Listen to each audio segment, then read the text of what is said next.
الحمد لله رب العالمين والصلاة والسلام على سيد المرسلين وعلى آله وأصحابه أجمعين أما بعد فأعوذ بالله من الشيطان الرجيم بسم الله الرحمن الرحيم والفجر وليال عشر صدق الله العظيم اللهم صل على سيدنا محمد وعلى آل سيدنا محمد وبارك وسلم اللهم صل على سيدنا محمد وعلى آل سيدنا محمد وبارك وسلم اللهم صل على سيدنا محمد وعلى آل سيدنا محمد وبارك وسلم. جیسا کہ خطبے میں سورہ فجر کی شروع کی 2 آیتیں پڑھے ہیں، انشاءاللہ اس کے بارے میں بات شروع کرنے سے پہلے ایک حدیث آپ کے سامنے پڑھ کر سنانا چاہتا ہوں. وہ حدیث اسی مجلس کے بارے میں منقول ہے. جو یہ مجلس ہے، ذکر کی مجلس، اصلاحی مجلس، دینی مجلس، اس کے بارے میں حدیث میں آیا ہے. حدیث کی بے شمار کتابیں ہیں، ان میں سے ایک کتاب ہے مجمع الزوائد، ایک حدیث کی کتاب ہے. اس حدیث کے اندر، اس کتاب کے اندر یہ روایت نقل فرماتے ہیں.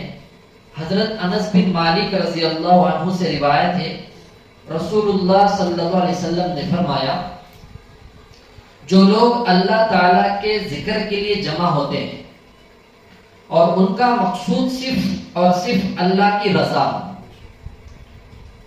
تو ایک فرشتہ آسمان سے اعلان کرتا ہے کہ تم بخشے بخشا یہاں سے اٹھو کہ تمہاری برائیاں نیکیوں سے بدل دی گئی ہیں. یہ حدیث صحیح ہے، مرفوع ہے یا حسن ہے، احسن ہے، ضعیف ہے، موضوع ہے، یہ بازو رکھی.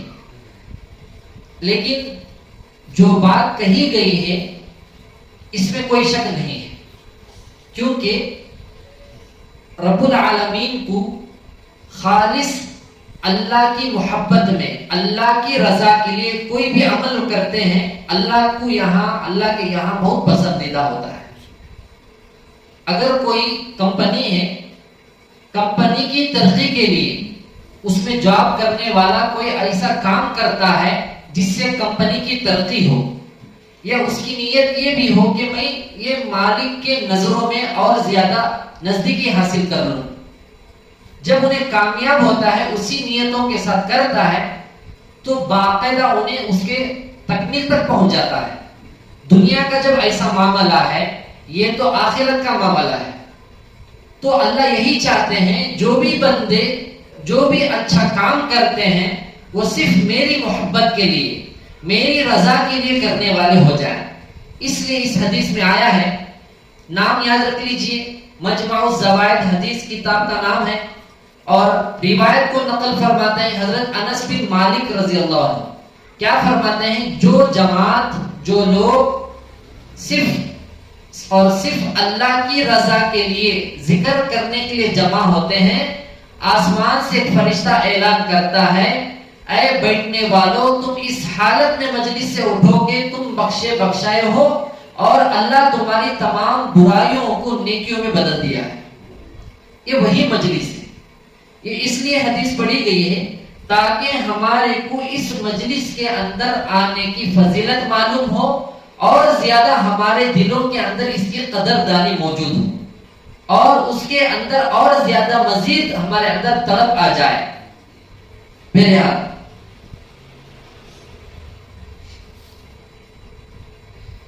آگے چلیے، جو سورہ فجر کی آیت پڑھی ہے اس کے اندر جو ہے حضرت مولانا الیاس گھومن صاحب دامت برکاتہم حضرت کے ملفوظات میں ایک بہت اچھی تشریح لکھتے ہیں. فرماتے ہیں والفجر، قسم ہے فجر کی، یعنی اللہ تعالیٰ فجر کی قسم کھا رہے ہیں. والفجر سورہ فجر ہے ام پارے میں، قسم ہے فجر کی. اس فجر سے مراد ہر روز کی فجر مراد ہے، کیونکہ سال کے اندر 365 دن ہوتے ہیں، تو تو ہر ایک دن کی ایک فجر ہوتی ہے. تو یہاں حضرت فرماتے ہیں اس فجر سے مراد ہر روز کی فجر اللہ تعالیٰ قسم کھا رہے ہیں. ہر دن کی فجر کی قسم کھاتے ہیں. جب ہر روز صبح صادق ہوتی ہے تو اللہ کی نئی نشانی کا ظہور ہوتا ہے. ہر دن جیسے ہی صبح صادق کا منظر ہوتا ہے تو اللہ کی نئی نشانیوں کی ایک جھلک اللہ تعالیٰ ظاہر کرتے ہیں. بعض کہتے ہیں کہ الفجر سے مراد خاص یوم نحر کی فجر ہے. یہ علماء کی بات ہے، اختلاف ہے. فجر سے یہاں مراد ہے یوم نحر، یعنی جس وقت میں حجاج اکرام وہاں پر قربانی ادا کرتے ہیں یوم نحر، تو اس دن کی فجر مراد فرماتے ہیں. بعض 10 ذی الحجہ کی فجر، اس کی تخصیص کی وجہ یہ ہے کہ ہر دن کی رات ہوتی ہے، صرف یوم نحر ایک ایسا دن ہے جس کی کوئی رات نہیں ہے. یوم نحر ہوتا ہے 10 ذی الحجہ کو، یوم عرفہ ہے 9 ذی الحجہ کو، جب عرفات کے میدان میں حاجی وقوف کرتا ہے. اسی کا نام اصل حج ہے. حج کا رکن اعظم یہی ہے کہ یوم عرفہ 9 ذی الحجہ کا دن ہے. اس سے پہلے کی رات یوم عرفہ کی رات ہے، اور اس کے بعد کی رات یہ بھی یوم عرفہ کی رات ہے. یعنی یوم عرفہ کی 2 راتیں ہیں. اس پر دلیل یہ ہے کہ اگر انسان یوم عرفہ کے دن کوئی وقت میدان عرفات میں گزارے تب بھی حج ہو گیا، اور اگر یوم عرفہ کا دن گزار کر اگلی جو رات ہے صبح صادق سے پہلے وہاں کچھ قیام کرے تب بھی حج ہو جائے گا. تو یوم عرفہ سے پہلے کی رات بھی یوم عرفہ کی رات ہے، اور اس کے بعد کی رات بھی یوم عرفہ کی رات ہے. یوم نحر ایک ایسا دن ہے جس کی کوئی رات نہیں، اس لیے اس کی بطور خاص قسم کھائی ہے. والفجر قسم ہے فجر کی، ولیال عشر اور قسم ہے 10 راتوں کی. عموماً مفسرین ان 10 راتوں سے ذی الحجہ کی پہلی 10 راتیں مراد لیتے ہیں. حدیث میں ان کی بڑی فضیلت آئی ہے. بعض روایت میں ان کی ہر رات کی عبادت کا اجر لیلۃ القدر کے برابر بتایا گیا ہے، اور ہر دن کا اجر سال کے روزوں کے برابر بتایا گیا ہے. اس سے اللہ تعالیٰ پچھلے خطاؤں کو معاف فرماتے ہیں. تو سورہ فجر کے اندر دلیل کے ساتھ پیش فرماتے ہیں والفجر ولیال عشر. اللہ تعالیٰ قسم کھاتے ہیں، قسم ہے فجر کی، اور 10 راتوں کی بھی اللہ تعالیٰ قسم کھاتے ہیں. ولیال عشر 10 راتوں کی قسم ہے. تو یہ 10 راتوں سے مراد کون سے ہیں؟ جو ذی الحجہ کا چاند نظر آنے کے بعد جو 10 راتیں جو ہوتے ہیں یوم عرفہ 10 ذی الحجہ تک، یہ تمام 10 راتیں یہاں مراد ہیں. اور ہر رات کی عبادت کو اللہ کے یہاں پر نزدیک جو ہے اس کا مقام لیلۃ القدر کے اندر جتنا اللہ تعالیٰ اجر دیتے ہیں اس کے بقدر یہاں پر اجر اللہ تعالیٰ عطا فرماتے ہیں. اور یہ 10 دنوں میں سے اگر کوئی ایک دن بھی کوئی روزہ رکھتا ہے، سال بھر روزہ رکھنے کی اللہ تعالیٰ اسے اجر اور نیکیاں اس کے نام عمل میں چڑھا دیتے ہیں. تو ہمارے نزدیک یہ ایام آنے والے ہیں. اگر آج کی مغرب میں چاند نظر آ گیا ہے ذی الحجہ کا، تو مطلب آج کی رات سے ذی الحجہ کا مہینہ شروع ہو گیا. اگر چاند نظر نہیں آیا ہے تو کل کی مغرب سے مطلب کل کی رات سے 10 راتیں یہاں پر مراد ہو جائیں گی. تو یہاں سے ان اعمال میں ان لوگوں کے جو فہرست ہوتی ہے، رجسٹر ہوتا ہے، اس میں ایک رات میں اجر جو ہے لیلۃ القدر کے برابر اللہ تعالیٰ اجر عطا فرماتے ہیں. یہاں پر ہمیں ایک درخواست سننے والوں سے یہ کریں گے، 9 روزے نہیں رکھ سکتے ہیں، کم از کم ایک کوئی روزہ ہمیں رکھ لیں گے. اگر یہ نہ ہو سکے آخر درجے میں 9 ذی الحجہ کا روزہ رکھ لیں گے. 9 ذی الحجہ کے روزے کی بہت بڑی فضیلت ہے. یہ تو سال بھر روزہ رکھنے کے برابر ہے، اور اس کے ساتھ اللہ تعالیٰ پورے سال کے خطاؤں کے پچھلے جتنے گناہ ہوئے ہیں پورے گناہوں کو اللہ تعالیٰ معاف فرما دیتے ہیں، بخش دیتے ہیں. اس لیے ارادہ کریں انشاءاللہ کہ 9 ذی الحجہ کا روزہ رکھیں گے. اگر اللہ سکت دیا ہے مکمل چاند نظر آنے سے لے کر 9 ذی الحجہ تک ملا کر 9 روزے انشاءاللہ رکھنے کی پابندی کرنا ہے. اگر آخر درجے میں یہ نہیں ہو سکتا ہے تو کم از کم 9 ذی الحجہ کا روزہ رکھنے کی پابندی کریں گے. بعض لوگ یہ کہتے ہیں ایک روزہ رکھ لیں گے سال بھر روزے رکھنے کا ثواب ہے تو ذی الحجہ کے روزے رکھ لیں گے رمضان کے چھوڑ دیں گے. یہ غلط ہے، یہ غلط ہے. ایسے ہوتے ہیں لوگ.